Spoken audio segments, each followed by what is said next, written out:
কি রে বন্ধু, তুই এত দামি রেস্টুরেন্টে আইসত, আইয়া তুই আবার এত কিছু অর্ডার দিছত, এটির দাম তো বেটা 2 থেকে 3,000 টাকা হইব। তোর কাছে কি এত টাকা আছে? হ, টাকা তো আছে, এই যে দেখ। আরে বেটা 100 টাকা, এই 100 টাকাতে কি হইব? আরে তুই খা, বাকিটা আমি দেখ খালো মনে। আচ্ছা ঠিক আছে, আমি খাইলাম, কিছু হইলে তুই রিক্কা লবি।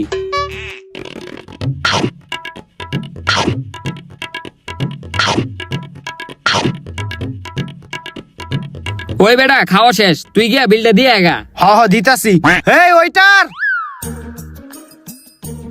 কয় টাকা বিল হইছে? স্যার 2000 টাকা হইছে। কি এতটুকু খাওয়ানোর ভিতরে কি 2000 টাকা বিল হয়? এ তোমার ম্যানেজারকে, ম্যানেজারে ডাক দাও। ম্যানেজার স্যার আপনার ডাকে।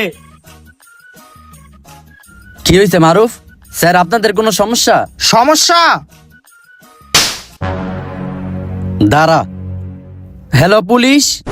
আয় ম্যানেজার গাদ দাস, ম্যানেজার গাদ দাস, একদম বেরা তুমি একদম। তখন এখন জেলের ভাত খাওয়ামু। স্যার আঙ্গ জেলখানা লয়ে কি করবেন? হ, আমিও চিন্তা করতেছি তখন জেলে নিয়ে আমি কি করুম। স্যার চা পানির টাকা লয়ে আঙ্গ ছাইড়া দেন। চা পানির টাকা? আচ্ছা দে। এলন স্যার 100 টাকা। যা, এইবারের মতন তোকে ছেড়ে দিলাম, পরের বার কিন্তু আর ছাড়ুম না। আচ্ছা স্যার, ওই আয়। কইছিলাম না বেটা 100 টাকা দিয়ে কাম হয়ে যাবো গা, কাম হইছে না? হ বেটা, তোর বুদ্ধিটা ভালো আছিল, আবার এমন করবো? হ হ, এখন আয় আয়।